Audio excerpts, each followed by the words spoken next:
नमस्कार दोस्तों, स्वागत है सुनो साहित्य पर। पिछले अध्याय में होरी राय साहब के दरबार से खाली हाथ लौटा था। मुख्तार ने मोहलत देने से इनकार कर दिया था और पीपल के पेड़ के नीचे बैठे बैठे होरी के मन में एक सपना जागा था, एक गाय का। आज अध्याय 3, जिसमें वो सपना एकदम करीब आ जाएगा। होरी घर लौटा तो शाम हो चली थी।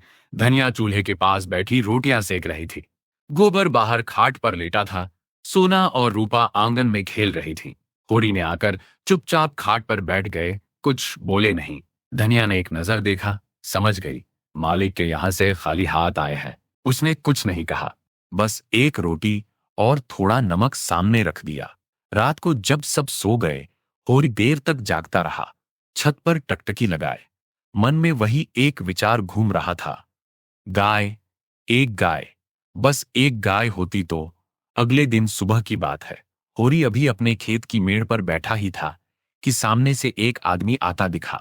भोला, पड़ोसी गांव का अहीर, हट्टा कट्टा, चौड़े कंधे, सिर पर साफा, उम्र कोई 50 के आसपास, एक हाथ में लाठी, दूसरे में कंधे पर झोला।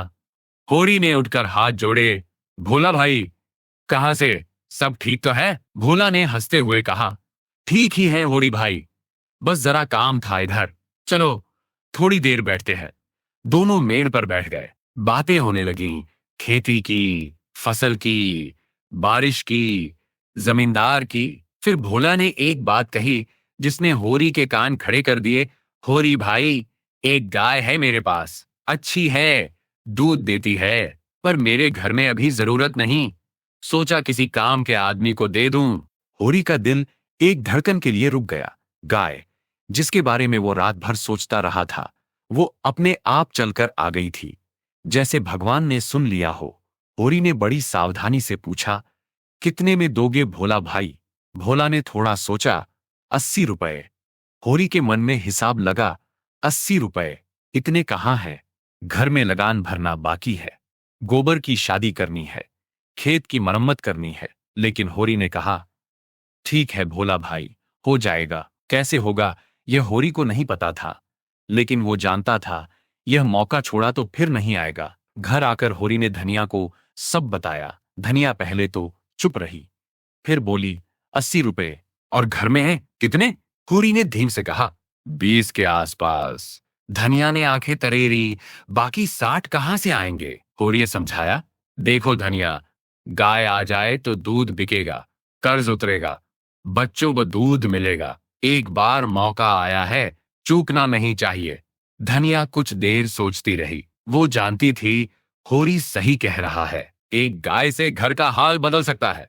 लेकिन 60 रुपए का इंतजाम ये आसान नहीं था। फिर भी उसने कहा, ठीक है, जो होगा देखा जाएगा, गाय ले आओ। होरी के चेहरे पर एक मुस्कान आई, वही मुस्कान जो बहुत दिनों से नहीं आई थी। अगले दिन होरी भोला के गांव गया। रास्ते में उसके मन में उमंग थी, पैर तेज उठ रहे थे, आंखों में एक चमक थी। भोला का गांव छोटा था पर हरा भरा। दरवाजे पर 10-12 गायें भैंसें बंधी थीं। ओसारे में बड़ा तख्त, दीवार पर ढोलक, एक ताक पर रामायण। भोला ने होरी का खूब स्वागत किया। गोबर ने खाद डाल दी, पेटियां रस घोल लाईं, चिलम भरी गई। भोला ने कहा, अच्छी घरनी घर में आ जाए तो समझो लक्ष्मी आ गई। होरी भाई, तुम्हारी धनिया बहुत अच्छी है, सब जानते हैं। होरी मुस्कुराया। फिर भोला ने गाय दिखाई, लाल भूरे रंग की, बड़ी आंखें, शांत स्वभाव। देखते ही होरी का दिल भर आया। यही थी, यही वो गाय थी जिसका सपना वो बरसों से देख रहा था।